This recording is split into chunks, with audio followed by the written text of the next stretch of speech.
आप देख रहे हैं एसडीएम न्यूज़। मैं हूं रियाज अंसारी।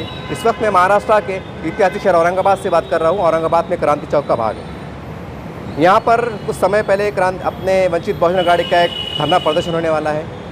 तो ऐसे हम आए हैं और पत्रकारों का काम है क्या चल रहा है, क्या हो रहा है, चंद बातें जनता के बीच में लाना, ये हमारा कर्तव्य है। मेरे साथ वंचित बहुजन अघाड़ी के सीनियर कार्यकर्ता हैं, अकोले से आते हैं।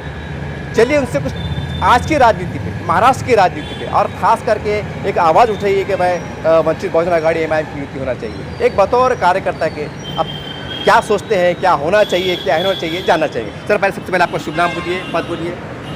सर मैं भाऊराव गवई, मैं अकोला से खामगांव तालुके से बिलोंग करता हूँ।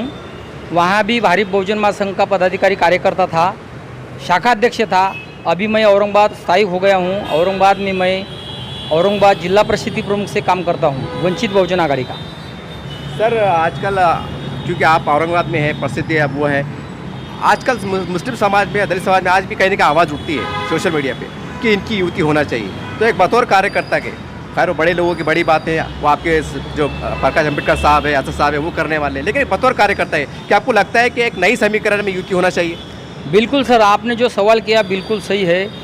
बिकॉज ऑफ ऐसा है कि दलित मुस्लिम जो है, इनका संगठन के बगैर तुम कुछ नहीं कर सकते। और ये लोग एक दूसरे को चाह के एक ही है, सिर्फ पक्ष से बंटवारा होने की वजह से उनका नुकसान हो रहा है। तो जो नेतृत्व है सरदेव बाला साहब आम्बेडकर, वो गरीब मराठा हो गया, मुस्लिम हो गया, SC ST OBC हो गया, सबको अपना अधिकार दिलाने के लिए लड़ रहे हैं। तो मुझे लगता है कि ये समाज इनके पीछे रह के इनको कामयाब करना चाहिए, तब जाके बीजेपी को करारा जवाब दे सकते हैं।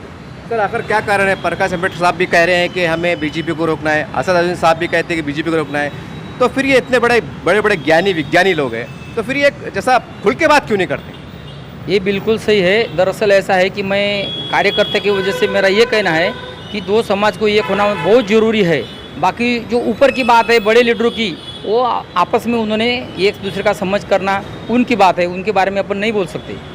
सर अभी अपने पढ़ा है पत्रकार अपने इसमें कि प्रकाश अम्बेडकर साहब ने कल पत्रकार परिषद ली है, उन्होंने कहा है कि हमने कांग्रेस को पत्र लिखा है, सारी बात है।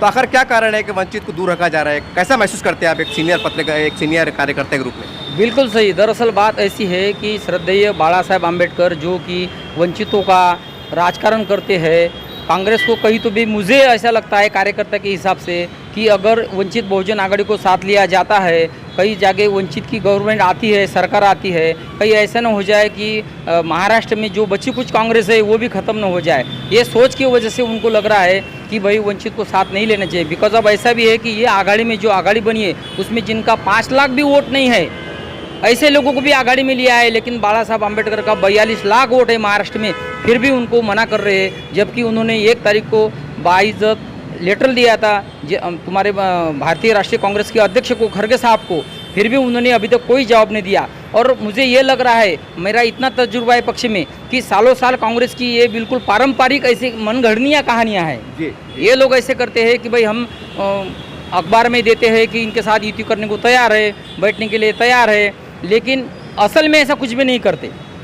असल में कुछ भी नहीं करते। तो बाला साहब का कहना है कि हमारा जो है, हमारे पास साधन सामग्री नहीं है, हम आम गरीब लोग हैं और हमको इलेक्शन लड़ने के लिए, तैयारी करने के लिए हम बेसावत नहीं रह सकते। उन्होंने कल, मैं उनको सलाम करता हूँ कि उन्होंने कल जाहिर कर दिया कि भाई हमारी जो युति है महाराष्ट्र में वो उद्धव ठाकरे सेना से है, और उद्धव ठाकरे सेना के बंटवारे में जो छुट्टी आएंगे हम अपना आपस में बंटवारा करेंगे, लेकिन हम पूरे 48 के 48 सीटों पे हमारी तैयारी करने जा रहे हैं। मैं उनके दूरदृष्टि को सलाम करता हूं, क्योंकि कांग्रेस कहीं ना कहीं पारंपरिक रीतियाँ ऐसी करती है कि पत्रकारों को बोलती है कि भाई हम इनको लेने वाले हैं, लेकिन फिजिकली कुछ भी करते नहीं। और लोगों का जो है कि हमारे तरफ बंटवारा करने का चक्कर उनका होता है। अगर सही असलियत में अगर बीजेपी को करारा जवाब देना है तो बाला साहब के बगैर ये आघाड़ी सक्सेस नहीं हो सकती, ये मेरा मानना है।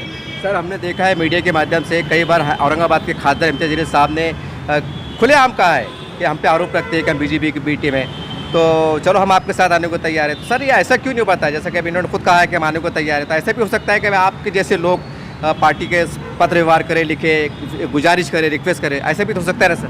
बहुत सारे मेरे जैसे बहुत सारे कार्यकर्ता और पदाधिकारी ने भी उनको जाके मिला है, ये इन्फॉर्मेशन है। लेकिन फिर भी जलील साहब भी ऐसा बोला है कि भाई उनके जो वरिष्ठ है उनके बारे में वो डिसीजन ले सकते हैं, बोले वो मेरा काम नहीं है। तो मेरा कार्यकर्ता के हिसाब से ऐसा लगता है कि जो समूह बीजेपी के खिलाफ है वो सारे एक होने चाहिए। ये मेरी कार्यकर्ता के हिसाब से मनीषा है। सर एमआईएम और वंचित बहुजन अघाड़ी को अगर युति करना है तो मैं बहुत खुल के पूछ रहा हूँ, पहल किसको करना चाहिए? पहल दोनों की ज़रूरत है। बात ऐसी है कि जिनको ज़रूरत है उन्होंने आपस में अगर कुछ भी है दुरावे है तो वो छोड़ना चाहिए और प्यार मोहब्बत से एक होके कामयाबी हासिल करनी चाहिए। ये मैं कार्यकर्ता की वजह से मुझे लगता है। बाला साहब तो ग्रेट आदमी है, तो अगर हो सके तो असदुद्दीन साहब ने, जलील साहब ने उनको फ़ोन करके, अभी भी कोई बिगड़ा नहीं है। अगर उनको लगता है कि हम लोग एक रहना चाहिए क्योंकि दोनों भी बीजेपी के खिलाफ है तो उन्होंने फ़ोन करके बात करनी चाहिए। जो भी होता है हो सकता है। आपको लगता है सर एक बतौर कार्यकर्ता के तौर पे की युति हो सकती है?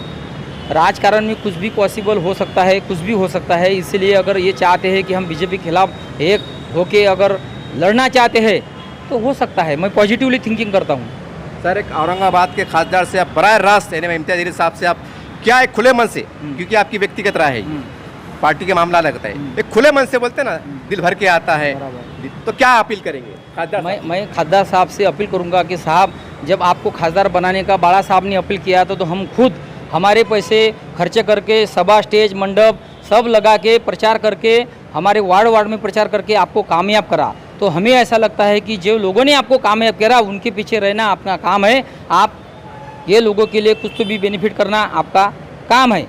तो हम उनको गुजारिश करते हैं कि आने वाले इलेक्शन में बीजेपी के खिलाफ आपने एक होना चाहिए।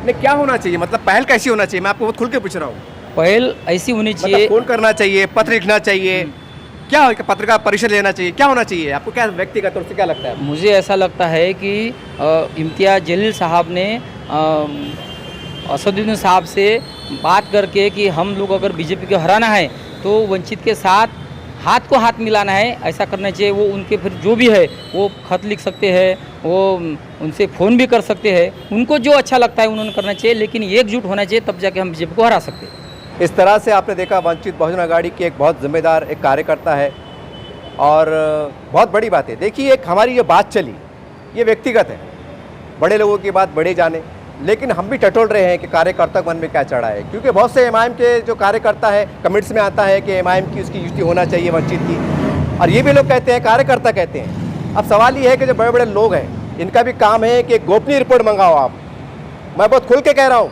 अब गोपनीय रिपोर्ट मंगाओ और उसके आधार पे काम करो। कहीं ऐसा ना हो जाए कि आपकी राह उधर है, आपकी राह उधर है, और पीछे शोले फिल्म का डायलॉग याद आ रहा है, आधे इधर और आधे उधर, बाकी पीछे, बाकी कुछ भी नहीं बचने वाला है, ये छोड़ने वाला है। उम्मीद करते हैं कि जनता की एक व्यक्तिगत राय है, इसको आप बहुत अहमियत देंगे, सीरियस लेंगे और क्या अच्छा हो सकता है करने का प्रयास करेंगे। जय हिंद, जय महाराष्ट्र।